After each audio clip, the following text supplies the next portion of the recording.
Subscribe to the Oregon Football Report because you love the Oregon Ducks.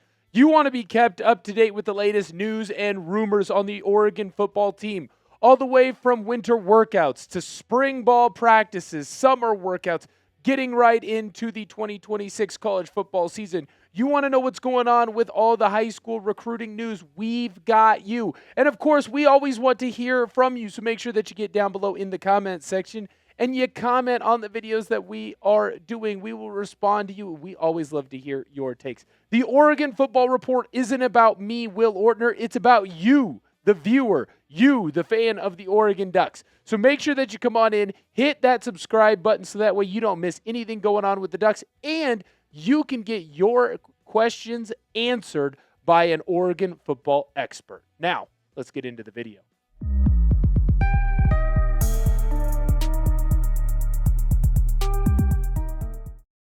This is the Oregon Football Report. I am your host, Will Ortner, and the good news just keeps on rolling in for the Oregon football team. I told you yesterday that the 2027 recruiting class is already looking pretty darn fantastic. As that class is starting to heat up, commitments are starting to come in. You're seeing a lot of these players whittle down their schools to their top 8, 6, 5, 4, 3, 2, and 1 schools. Guess what? The Oregon football team continues to be a big contender, so much so that a lot of experts are saying this Oregon team could end up having the top recruiting class in 2027.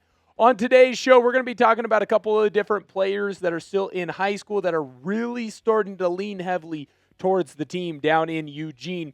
Quarterback Will Mensel, we talked a little bit about him yesterday. Guess what? We're diving a little bit deeper into his stats and why the University of Oregon seems to be like a really good fit for him and why you should be excited for Mensel to potentially be in Eugene. Then we're going to talk about Noah Roberts because there was a new prediction on where he could end up. And I'll tell you right now, quack, quack, quack. It's looking good for Dan Lanning and his crew.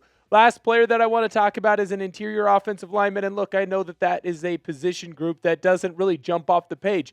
No one's really excited necessarily about the big-time O-line recruit that you got, but I'm telling you right now, Kyler Kuhn, he's the type of guy who could step in and instantly be a star for the Oregon football team on the interior offensive line. So that's the type of guy that you're going to want to look at as he narrows down to his top 5 schools.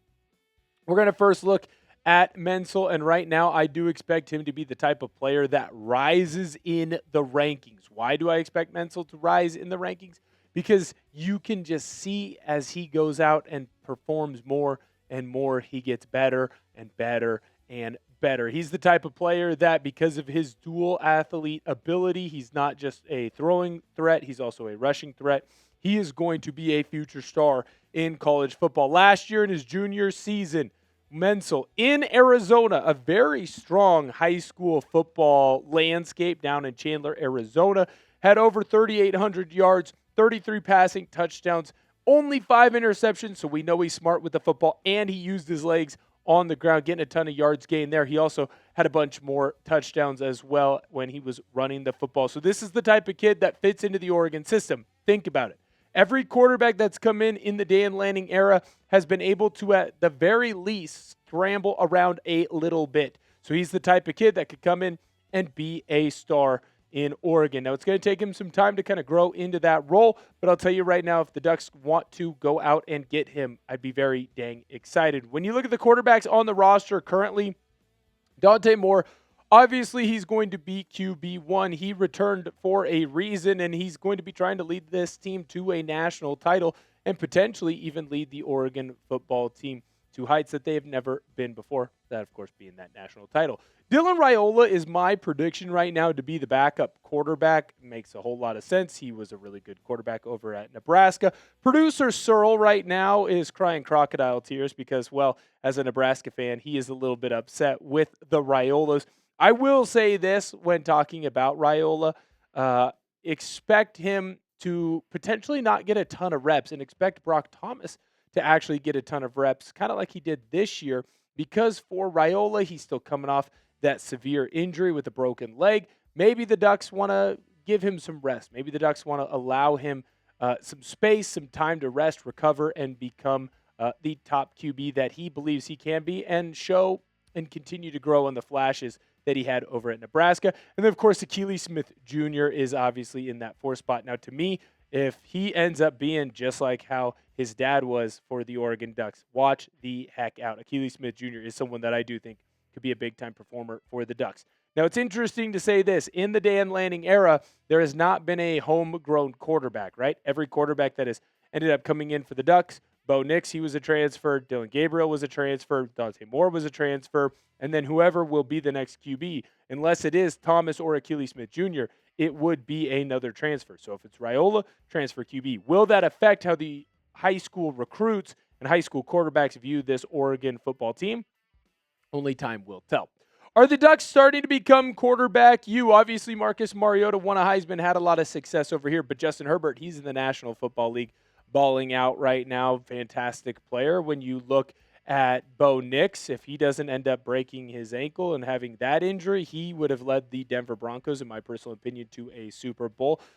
You look around, Dylan Gabriel, he got some reps, he got some starts as well. Obviously, it does feel like Dante Moore, when he does eventually take the leap to the National Football League, will end up having a strong NFL career. Are the Ducks turning into QBU? Let me know down below in the comment section, yes or no, because I actually think when you dive down into it a little bit, it's a little bit closer to QBU than you might imagine. Next, we're looking at Noah Roberts, and on 3, Steve Wiltfong expects the Ducks to land the big-time star running back out of Arizona.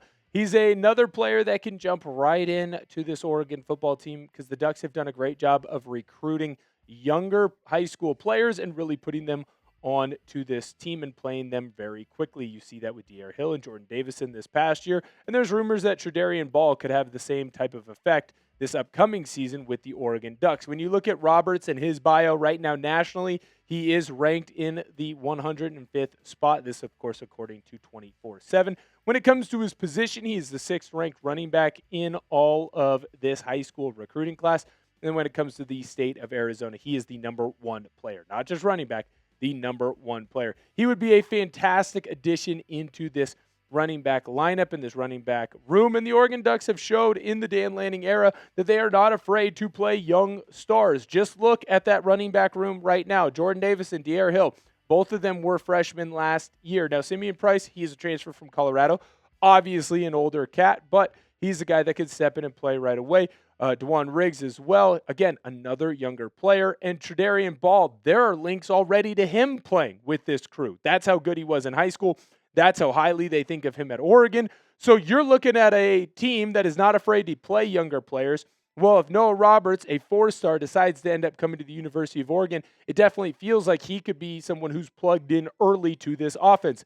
The other thing that not a lot of people talk about, and I think that Drew Maringer would continue, is the Oregon Ducks like to cycle through 2 to 3 different running backs every single game. So that could be something that gets a Noah Roberts to come in and say, hey, look, I'm going to be that 3rd back, potentially 4th back, right? But I know that I'm going to get 2 to 5 to 10 touches a game, depending on how well I'm playing. And that could lead to him saying, yes, I'm okay with having a slightly lesser than role that first year because I know by year 2, year 3, I'm going to really explode onto the scene. I think that Roberts would be a gigantic addition to this Oregon football team. He is a back that can catch the ball in the backfield as well as run. And he just adds into another long list of great running backs to come to the University of Oregon. Last guy that I want to talk about is Kyler Kuhn because he released his top 5 schools, and you can look at it there on that picture. Nebraska, Missouri, Oregon, which I do think is important that Oregon is in the middle. It's the first school that you see. Your eyes are locked in on Oregon. Then you've got Penn State and Iowa. To me, obviously, this makes a lot of sense. He's a Midwest kid, so of course there's a lot of Midwest schools. The University of Oregon being there is important because Dan Lanning has showed that he knows how to recruit offensive linemen well, and Alik Terry, the offensive line coach for the Oregon Ducks, has shown that he can develop that talent. How often have we seen over the last couple of years Oregon football players in that offensive line room go into the National Football League and actually have a decent amount of success? And I think you're going to continue to see that as more and more high school players decide to go to the University of Oregon or not. I think the other thing that's very important, and you're seeing it right now with a guy like Fox Crater, he commits to the University of Oregon, and even though he wasn't starting right away, he could have left. He could have transferred. He could have moved on to somewhere else. How many times have we seen players go, hey, you know what, I'm not playing right away, transfer portal era, oh, I'm gone. I'm entering the transfer portal, and I'm going somewhere that I'm going to play right away. The Oregon Ducks have done a great job of letting guys know you're going to be here, you're going to develop, you're going to be a star, and then we'll get you into the National Football League where you can continue to make some really good money. So the fact that the Ducks are in on another great interior offensive lineman, it makes me just feel really freaking good about this team and the future of what this team can be. Remember, I'm going to harp on it every single time that we do a recruiting video when it comes to high school players. You need to build the foundation of your team on your high school recruiting class. Dan Lanning continues to do that year after year after year. It's why the Ducks keep getting better in the Dan Lanning era, and it's why a national championship will happen, and it's only a matter of time. Let me know who the best Duck of all time is according to you. Look, I'm a little bit younger, only 28 years old. Now, initially, I would lean towards a guy like Jonathan Stewart because, well, he made me fall in love with the game of football. You could easily go with the LaMichael James type of player. LaMichael James, excuse me. Obviously, he was fantastic in his time at the University of Oregon, but I would be remiss not to say Marcus Mariota. He's the only Duck to ever win a Heisman Trophy. He put the Ducks on the map. He got them to a national championship, almost stinking won it. And so, in my mind, I got to go with Marcus Mariota. I would love to go with some of the other Oregon Duck players from early on that I really enjoyed when I was, still playing Pee Wee, Pop Warner type football. But it's clear, Marcus Mariota's got to be the number one Duck. Who's your number one Duck? You might be older than me. Maybe you got a couple of older Ducks that you want to make sure that you get a good mention on. Maybe you are younger than me and you want to point to a couple of the young rising stars that have come through the most recent years. Let me know down below in the comment section. And, of course, make sure that you subscribe to the channel.